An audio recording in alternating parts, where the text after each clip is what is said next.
Hey, what's going on, everyone? Lee Rivers here. Disappointed that I'm not able to join you for today's meeting, but did want to contribute.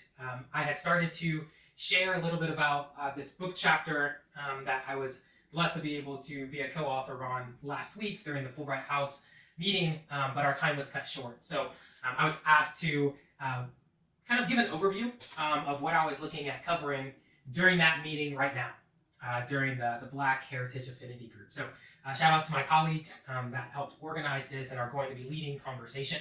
But I'll start off by just giving you an overview. My goal with this is to make you aware of the important role that Fulbright alumni are playing within the program. And my remarks today are specifically going to be centered around Black alumni addressing systemic barriers and leveraging formal and grassroots methods to help Black students see themselves in the program, using these methods to also help with recruitment, to help with supporting grantees while they're in country, empowering Black participants to have a successful experience as Fulbrighters, and then longer term to serve as mentors to those that are interested in exploring the program. So big picture, I've got three main themes that I want to hone in on and that I'm going to attempt to sort of weave together here. Okay, so the first topic that I want to hit on is it's Black History Month. The month of February is Black History Month. I don't have a slide for this, but I want this to serve as a backdrop for the presentation. Black History Month is a time when we are intentional. We intentionally reflect on the multitude of positive contributions that African Americans have made in all facets of society. And I want to point out that the theme this year in 2023 for Black History Month is Black Resistance. And the way that I see this theme sort of fitting into the work that alumni have done and continue to do is that they are pushing against, they are resisting, if you will, long-standing narratives that Black people are intellectually inferior and that they cannot go abroad or have success while abroad. And I know that's one of the themes, one of the topics that we want to discuss during today's meeting is this idea of these long-standing narratives of Black people being intellectually inferior. And hopefully how that narrative is changing, but you still see it play out in today's society. The Super Bowl was just a couple weeks ago, and I'm not just mentioning that because I'm a Chiefs fan, go Chiefs, but because this is the first time in the history of the game that we've had two Black quarterbacks, at the helm leading the way. And Black quarterbacks were considered not smart enough or great leaders for a large number of years. And those organizations in the NFL didn't have Black quarterbacks. And so this is something that is relevant, this idea of Black people being inferior in some ways, and it's definitely relevant in higher education as well. So the second topic that I want to talk about is publication.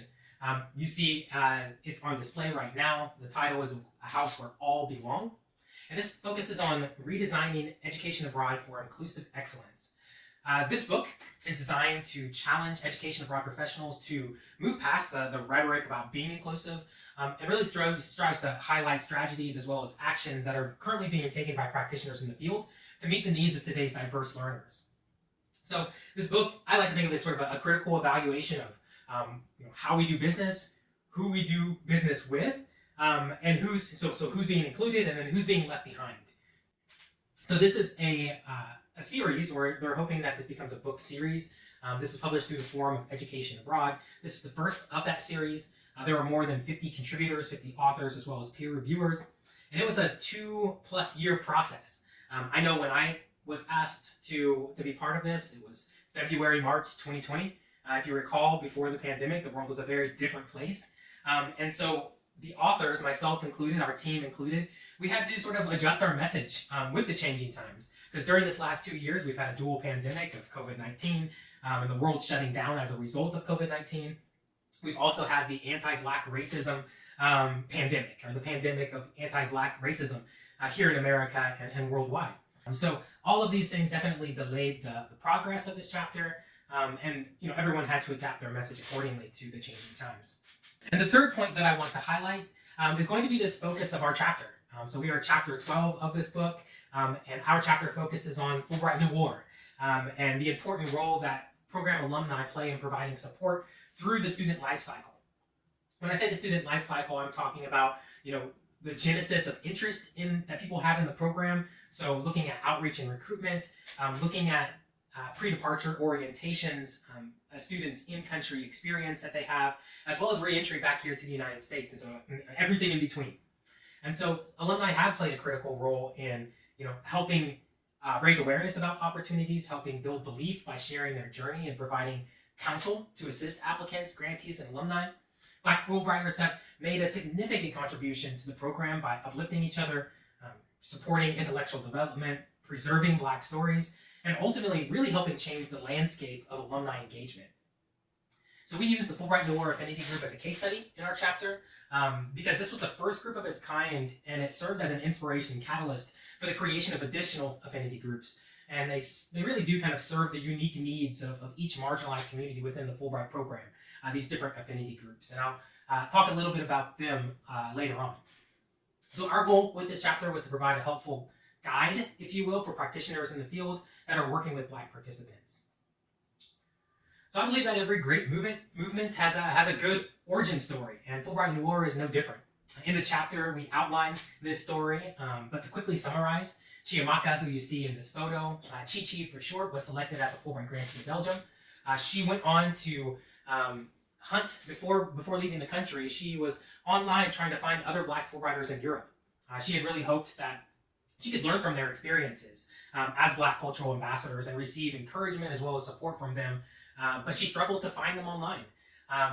And so what she did as a result is she kind of took inspiration from Travel Noir and created Fulbright Noir with this goal of increasing representation in the Fulbright program by supporting Black scholars through sharing stories, amplifying their voices, as well as building community.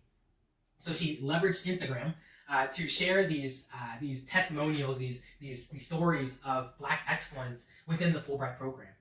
And through this project, she connected with other Fulbrighters. She connected with the executive director, Erica, as I had mentioned before, in Belgium. And all of these ideas sort of developed into something a bit larger than just a monthly Instagram post, but they turned into a conference as well as an affinity group. And so in this photo, you see Chi-Chi as well as some of the other founders of Fulbright Noir and Erica. So I previously mentioned that alumni play a critical role in providing support at every stage of the student life cycle. And I'm just going to share a few examples with you of alumni-based initiatives. One of those initiatives being formed and supported by IIE. And then the other examples are alumni-run grassroots initiatives. So real quick, I know obviously we're not in person right now, but sort of with a raise of hands, how many of you guys are familiar with the Fulbright Alumni Ambassador Program? Okay, I'm lying when I say I see your hands, but this is a program that has been around for a while, so maybe you've heard about it, maybe you've had the chance to interact with the Fulbright Alumni Ambassador. But this program launched in 2008, and since then we've had just under 300 ambassadors serve as sort of an extension of our outreach team. Now this program exists for both the student and scholar program, but for the sake of today's conversation, I'm focusing on the student program. And we look at these individuals as the voice and the face of the program. They're thought leaders, and they allow us to be able to connect with different networks and different communities of people that traditional forms of outreach just don't allow us to get to, don't allow us to connect with. So alumni-driven efforts that you may not be as familiar with include some initiatives as well as organizations. And the two that I'd like to focus on here are going to be, first, the We Represent Conference, and second, the International HBCU Exchange. So both of these organizations were initiated and maintained by alumni. Several alumni ambassadors were involved in the development and execution of these organizations and the events that they conduct throughout the year. These individuals were initially supported by the Citizen Diplomacy Grant that is through the Department of State. It's an opportunity for alumni to receive funding to do awards that support and promote exchange programs. So the goals of these organizations are to increase diverse student populations' knowledge about international exchange programs and funding, and also provide mentorship. So, programming for both of these, has consisted of alumni panels at events, podcasts, news articles, application workshops, keynote speaking opportunities, as well as networking events. So these have happened virtually and in person. And then the next slide here really highlights some of the other Fulbright affinity groups that have developed as a result of the foundation that Fulbright Noir laid all those years ago. And so what you're seeing here are, affinity groups that focus on the LGBTQIA+ IA Plus community and Fulbright Prism. You've got Fulbright Latinx. You've got Fulbright HBCU. We've talked about Fulbright Access for those that have disabilities, visible and invisible disabilities. There's a lot of different affinity groups out there, and I see this number of affinity groups continuing to grow over time. So now you're probably thinking, hey, Lee, where can I get my hands on this incredible piece of literature? So first, calm down. And second, it's really simple. You can go right here. I just threw these QR codes on this slide, so you're able to either go to Barnes & Noble or go directly through the form on Education Abroad. Easy peasy to be able to order yourself a copy of the book.